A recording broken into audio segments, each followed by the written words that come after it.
Welcome to the Woods Recruiting Intensive Training Program. Prospecting and lead generation. Leads are critical in this business. They are the names and phone numbers of high school student athletes and the names and phone numbers of their parents. You want to get the first and last name of the student athlete and the first and last name of their parent. We have a system here at Woods Recruiting. It's called Athlete Lead Tracker. It's basically a Google document where you can keep track of your leads and meetings. It's also a great way for me to be in contact with you. You and I both will have access to Athlete Lead Tracker. This will help me to know exactly what you're doing and how you're doing it. You will also get access to Athlete Lead Tracker after your first training session. But keep in mind, it's critical to know what you're doing. It will help you to stay organized as a college recruiting scout. You're going to put in the information in the Athlete Lead Tracker of student athletes and their parents to stay organized. That way I can see what you're doing in real time and to offer any advice, tips, or suggestions. Lead generation strategies. These are very important. Now, you want to be seen at high school sporting events. That's critical. Back in the day, I used to go to 2 high school football games on a Friday night. Now, I'm in Cleveland, Ohio, so in the greater Cleveland area, I could go see 1 football game and leave at halftime. A lot of the cities and schools are really close together, and I could get to the third quarter of the other game. My goal was just to see the players, talk to the players, meet the parents, and be seen. I wasn't really interested in the game so much, but it gave the illusion that I was everywhere because I could see 4 teams play on a Friday night. You also want to be seen at club events, and tournaments. You want to network with high school or club coaches. Now, approaching the student athlete, it's not as complicated as you may think. Just walk up to them, tell them who you are, and compliment them on their game. Compliment them on the game. You played a great game tonight. Who's recruiting you? I'm a scout with Woods Recruiting. Now you struck up a conversation. Now you've built some sort of rapport. So at this point, what a lot of inexperienced scouts normally do is that they will give their business card to the student athlete, or if their parent is there, give them their business card. The approach is not the right approach. What you want to do in this situation is get something in return first. Scouts are thinking that if they hand out their business cards to 50, 60 people, that all of those people are going to call you up. It's not going to happen. They're not going to call you because they're holding your brand new shiny business card that you've just ordered from Vistaprint. It just doesn't work that way. So on a notepad or a legal pad or whatever, write down the student athlete's first and last name, cell phone number, and try and get their parents' first and last name and their cell phone number. Then hand them your business card. Let them check you out. Exposure. We're trying to get exposure for the student athlete, but for the scout, you're trying to get exposure for yourself. You want to be everywhere. So why not host a seminar? A seminar is a great way to bring student athletes and their parents together where you're just talking about recruiting. But to be a part of your seminar, they've got to fill out a sign-up form where it has first, last name, phone number, email, home address. You want that kind of information. So now if 50 people show up, you've got 50 leads. The whole point of all of this is you want them, the community, to know you, to like you, and to trust you. So you'll probably hear me say this a million times. It's all about, do they know you, like you, and trust you. It's critical in this business that they know who you are, that they like you. Are you a friendly person? Do you have a great personality? And if you can accomplish that, they're going to trust you. Lead generation goals. It is highly reasonable to acquire 30 or more leads and phone numbers of student athletes and their parents monthly. It is highly recommended. Well, before I get to that, back in the day, there was this song. It was "One is the loneliest number in the universe." So for you old school people, you remember that song? One is the loneliest number. So it's really possible to generate one lead a day. One, the number one. You're just trying to get one lead a day. So do that. It's also possible to speak with one student athlete and their parent daily in an attempt to set up a face-to-face meeting.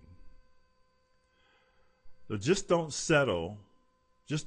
Many scouts settle for 5 to 10 leads per month, and that's not a lot. You want to be in the hundreds when it comes to leads. Here's why. 1/3 of the people you talk to are not going to need the recruiting service. They're not going to need Woods Recruiting. They're not going to need you. They're either being heavily recruited or they're not going to college to play a sport. So they just don't need you. 2/3 of the people you talk to are going to be knuckleheads. The parents are knuckleheads. The student athletes are knuckleheads. They're going to jerk you around. They're ready to sign up one day. They change their mind the next. They're draining all your time and energy and effort. They're just a waste of time. And then you're going to have that bottom third who are excited, who are interested, who are ready to go. Those are the people you want. The problem is you've got to talk to 100 people to find out which group is seriously interested in you. So it's important to have a lot of leads. It is highly probable to generate 365 leads for every day of the year. Getting 365 names and phone numbers of student athletes and their parents will point you in the right direction towards success as a college scout for Woods Recruiting. That's where you want to be every year. You want to be in that ballpark where you have 365 leads. First 100 days. It's critical that you get off to a good start. You're in your first 100 days as a college scout. It is highly probable to generate 100 leads. Now think about this. When we elect a new president, they always talk about the first 100 days of the new administration. They talk about who they're going to appoint in this position or that position or whatever. So as a scout, what are you going to do in your first 100 days? The 100-day challenge for all Woods Recruiting Scouts. Once training is complete, what are you going to do in your first 100 days as a scout?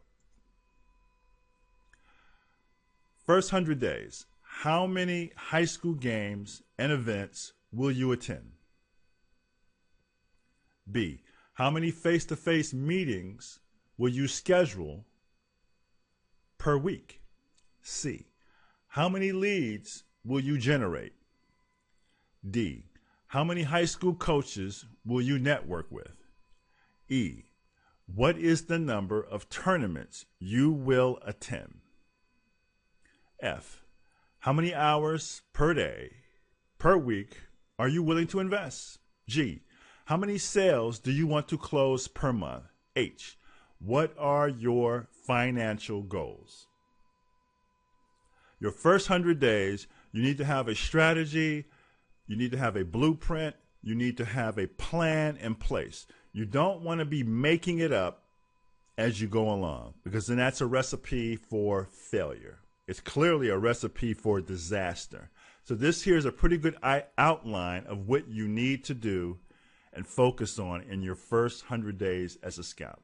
Keep in mind, 100 days can set the tone, especially for a new scout, can set the tone, success or failure wise, for your first 12 months as a scout. If you can get off to a good start, do some good things, you're going to be in really great shape. Your first 100 days as a Woods Recruiting Scout will set the tone for your first year as a scout. You want to get off to a good start. It's critical for all new scouts to hit the ground running. You don't want to fall asleep after training or take days off. You want to be hustling. It's important.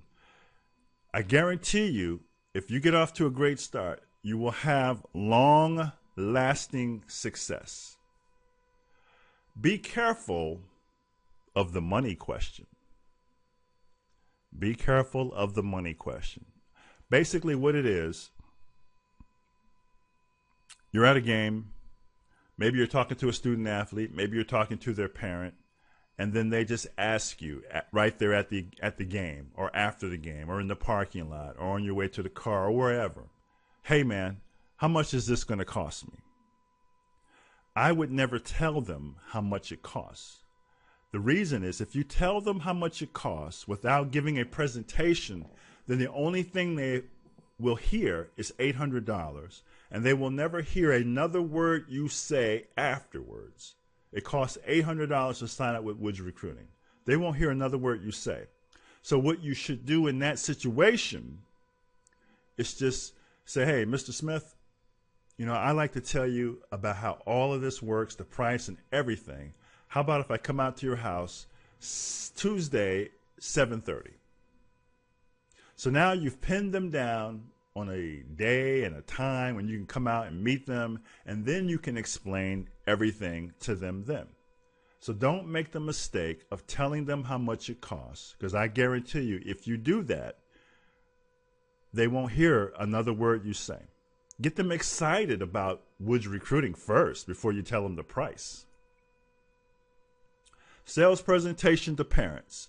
This is critical because I believe there are specific things you need to say and do with the parents. There are specifics. A lot of scouts, they make a lot of mistakes in this area, and we're going to cover it now. Your sales presentation is directed towards the parents of high school student athletes. Period. Bottom line.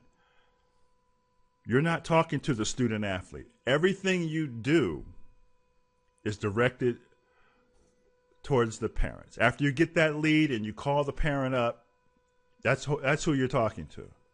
Your role as a scout for Woods Recruiting is to thoroughly explain how Woods Recruiting works in small, bite-sized chunks of information.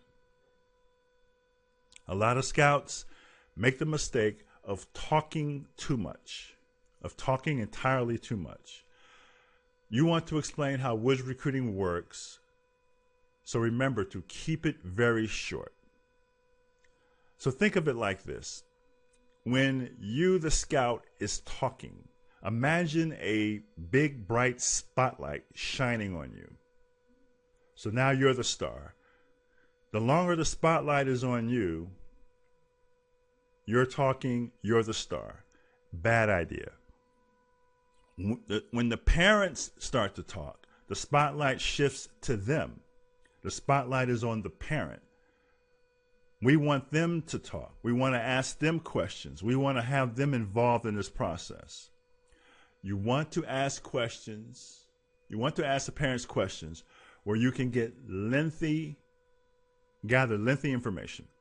You want to have a solution for any problems the parents may be having with recruiting. But if you're talking too much, you're not going to get that information. Many scouts, they really make this mistake where they talk too much and dominate the conversation by talking about how great they are. I used to make this mistake where I would talk about where I went to play college ball and where I played overseas and all of that. And how many kids I helped get in college the year before and all this kind of stuff. They didn't care. They didn't care. And then I was dominating the conversation. When you dominate the conversations, the parents feel they are not included in the recruiting process and will begin to tune you out. By keeping your presentation short and asking questions, the feedback you get from parents will be incredible because the amount of information you will gather. So you want to explain how Woods Recruiting works, how it can help them get into college. What are the nuts and bolts? Why are we paying you $800? How does this work? And then you want to follow that up with a question. So you're shifting the spotlight from yourself as the scout onto the parents. Everything is on the parents because these are the people we have to convince and persuade to pay for this. They have debit card and credit card purchasing power, and we need them to understand that. Example, Mr. Smith, I can help Alex get a lot of exposure to college programs. Do you think Alex can play in college? So what I did there, this is an example of a presentation to parents, is I explained to them what I am going to do for them, for their son, Alex. I explained what I'm going to do. So I kept it short and to the point. And then I shifted the spotlight back on them by asking them a question, generic as it may sound, but do you think Alex can play in college? Generally, 99.9% of the time, the answer will probably be yes. And the parent may even give you additional information on their answer. Mr. Smith, I'm going to put together a list of college programs to target for Alex. What's his GPA? So again, I'm explaining again what we're going to do for them. This is the benefits and values of Woods Recruiting. But then I again shifted the spotlight back on the parents, asking them what is Alex's GPA. They're going to tell me, and they may even tell me something else. If not, go right to your next point in your presentation. 10-point sales presentation. Mr. Smith, email is a big part of the recruiting process. With Alex's help, we can write a powerful email to college coaches. What level of college do you think Alex can play at? So again and again, I've explained what we're going to do. What we're going to do. And then I shifted back on them again, trying to find out where they think their son can play at. Is he a Division I player, Division II player, NAIA player, D3 player? Is he suited for junior college? I want to know. I want to know what the parents think. Because now we're including the parents in the college recruiting process. Think about this for a second. The parents and the high school coach have a love-hate relationship. They don't get along. So the parents said, okay, screw it. I'm going to contact college coaches on my own. That doesn't work either. So now the parents are stuck in the middle of the recruiting process where they have nowhere to turn, no one to talk to for help. Now here comes the college scout. You come on the scene, and now you're giving the parents a chance to talk. Either they're going to vent their frustrations, or they're going to tell you what's wrong with recruiting, what's right with recruiting, and how they need help. And you're there to provide solutions. Mr. Smith, a huge part of my job is to walk you step by step through the recruiting process, answer any questions you may have. What kind of player is Alex? What can he do? So I'm assuring the parents that I am there to walk them through the recruiting process that the parents don't have a clue on anyway. As a scout, you are the expert. You are the smartest person in the room. But you're trying to get information, and the best way to do that is to ask questions.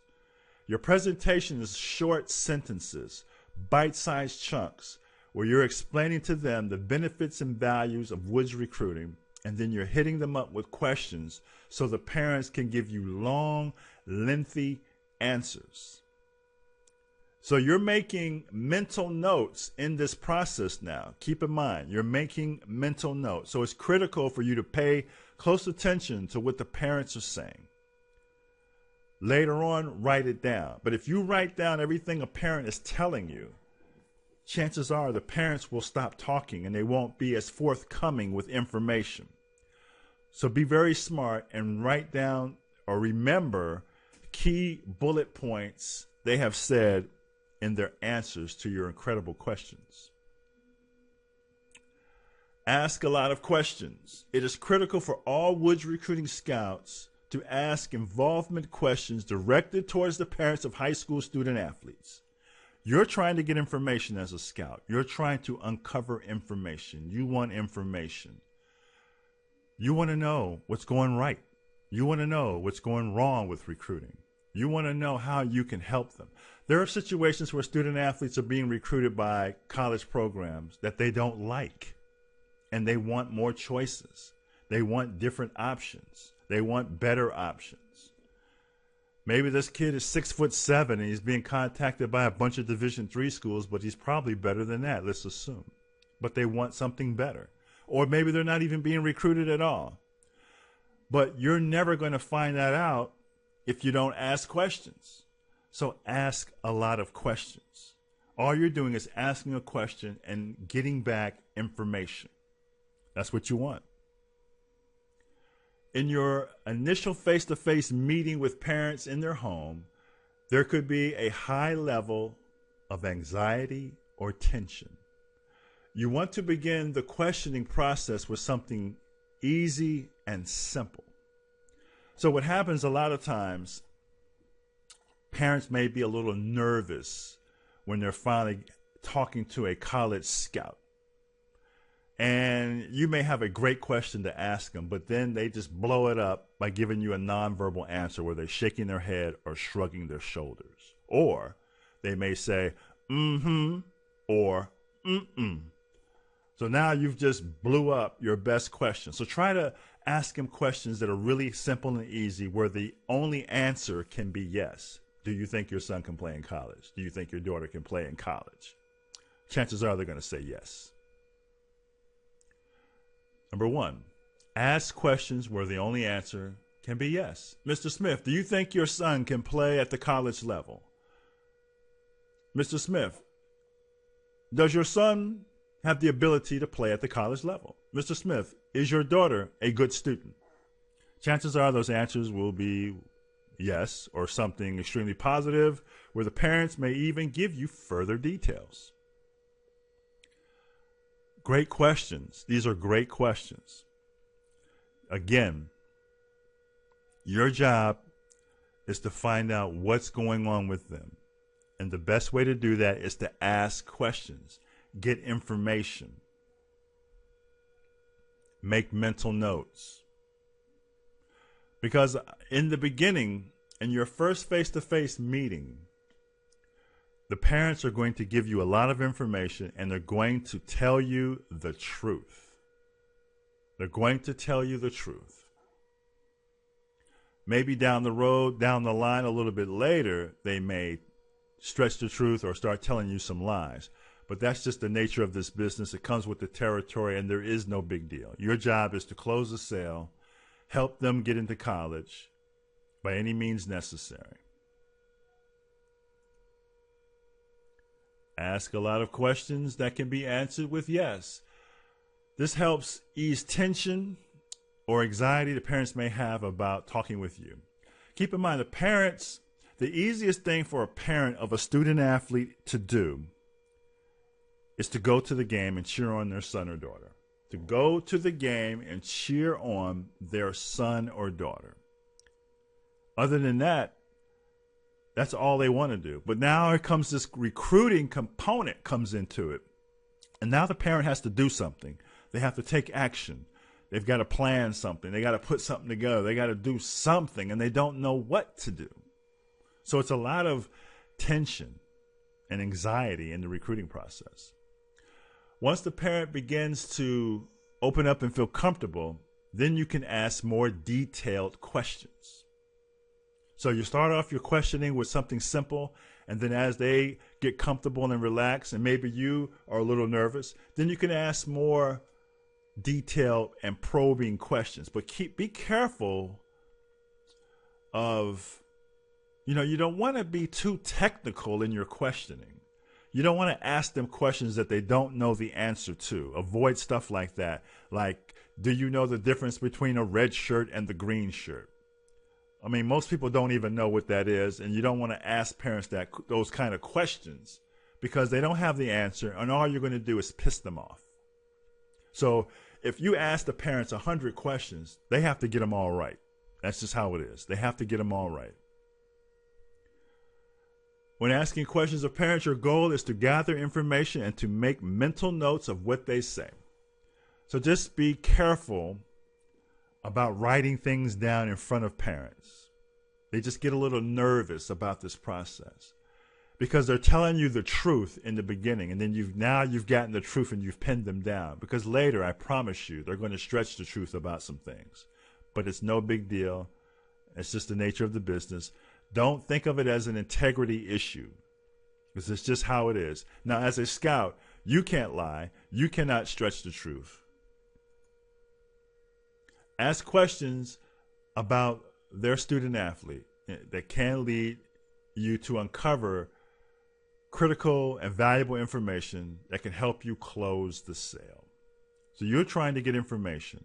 The more information you get, this will help you in closing the sale. Again, the parents are involved in this process. They've been shut out of this process from high school coaches and college coaches and everybody else. They're just stuck with no one to talk to. Now they have the scout to talk to, and you may find information that will help you. Mr. Jones, who's recruiting your son right now? Mr. Jones, how has the recruiting process gone so far? Mr. Jones, has your daughter received any letters from college coaches? So these are great questions. Think of some questions of your own that are probably even better than these. But these are questions where you're probing and you're trying to find out what's going on. A lot of times, student athlete may even be recruited by some colleges, but they don't like them.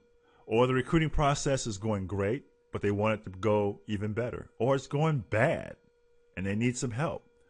Or, a big thing for student athletes and their parents, they like to get letters in the mail. Maybe they're getting some, and maybe the ones they're getting are just garbage. But ask questions.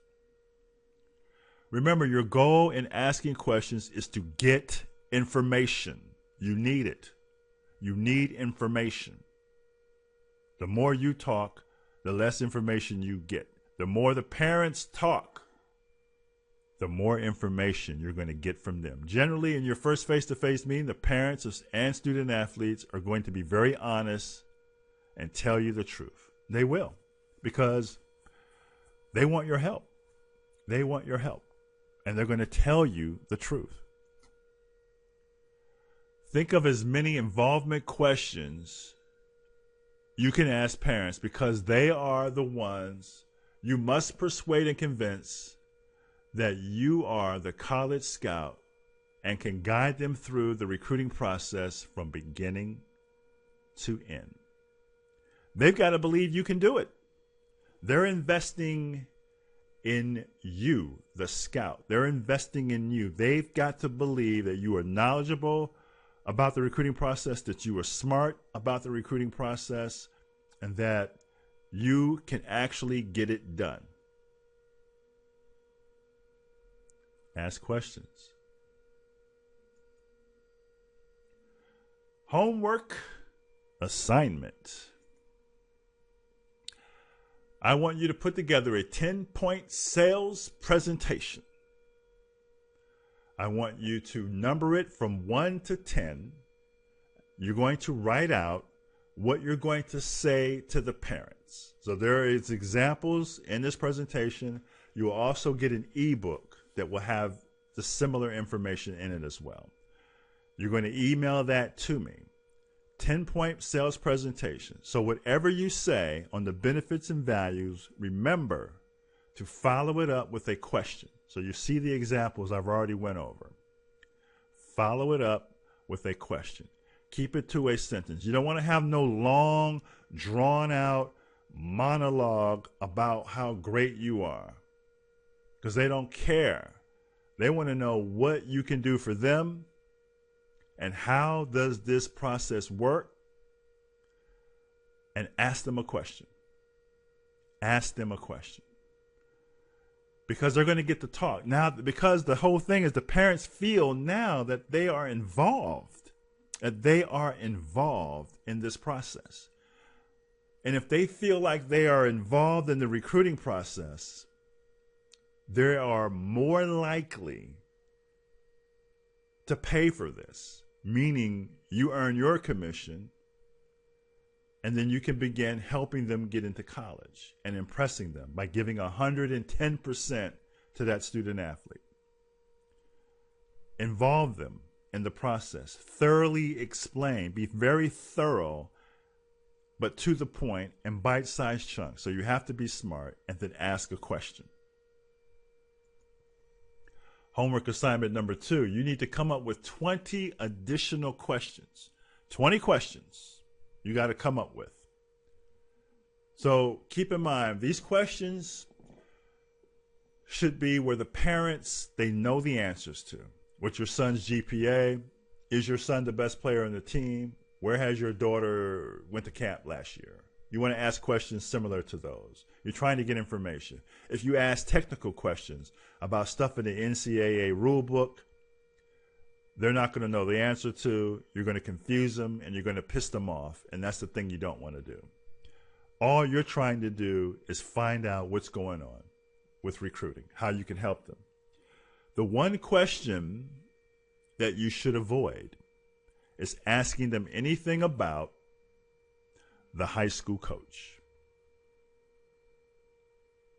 Because it could be misconstrued that you are saying something negative about the high school coach. It could be misconstrued that way. So I guarantee you, if the parents have a problem with the high school coach, they're going to tell you. So let them open that door. Let them open that door first. But come up with great questions. You need to come up with 20 additional questions. Number them 1 through 20 and write them out. Kinds of questions you think you can get information from the parents. Remember, everything is geared towards the parents. They're the ones paying for this. Student athletes in the room, but they have no money.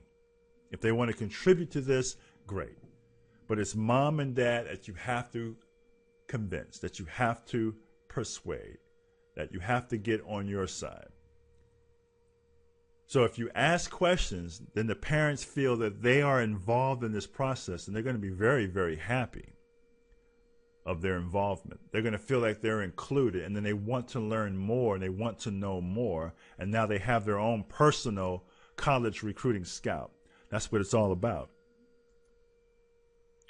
Homework assignment number 3, the 100-day challenge. 100-day challenge. So there was an example early in this presentation. Use that guideline for your 100-day challenge. What are you going to do in your first 100 days as a Woods recruiting scout? I don't want you going out there and making it up as you go along. I don't want you going out there with no plan, with no structure, with no roadmap. As I'm telling you, if you have a plan, you will be successful. If you don't have a plan, you will fail. And then you'll be wondering why I'm not getting any sales and why am I doing so bad? Because you don't have a plan. So what are you going to do? I want to know what you're going to do in your first 100 days. I want you to be successful. You didn't sign up to be a scout, go through the interview process, go through the contract process, the hiring process, this whole process to fail. I'm not going to let you fail. So we've put this in place, the 100-day challenge. So you don't fail. So you have a roadmap. So you have a visual target that you can attack every day. I want this position as a scout where you can dominate your city, your territory, your area, your region, and where you're having so much business and so much fun that you cannot think of anything else but to do this. So have a plan, put it in place, get busy, and make it happen. Final instructions. As soon as you complete your homework assignment, email it to me. I will review it and grade it. The grading scale is A, B, F. ABF. So before you can move on to the next video, you must complete all homework assignments. Not only do you have to complete them, but you've got to score an A or a B. Anything other than that, you're going to do it all over again. You're going to have to do it all over again. So anytime you have any questions about the homework assignment, please do not hesitate to email me your questions. That's what I'm here for. We have a lot of scouts coming on board who want to help student athletes. That's what's important to me. I know that's what's important to you. So let's do it. Let's do it. Let's go out there and let's find student athletes who can play in college. Let's help them, and let's help all their teammates and all the other student athletes in their school. Let's do it. Let's work together and make something happen great. So do your best. Good luck. Do your best on this homework assignment. I want you to be successful. I'm putting this all together for my team of Woods Recruiting Scouts. The creed of a champion. I am not judged by the number of times I fail, but by the number of times I succeed, and the number of times I succeed is in direct proportion to the number of times I can fail and keep on trying. So do your best in this video. If there's something you don't understand, then watch the video again. That's the great thing about video. You can watch it 100 times if you have to. You can email me your questions. Make sure that you put your assignments down and email them to me. You know my email address. Get that to me. I will grade them. I will let you know the results. And then if you are an A or B student, then you can move on to the second video. So good luck and do your best. I hope you enjoyed this video. And I will talk to you real soon.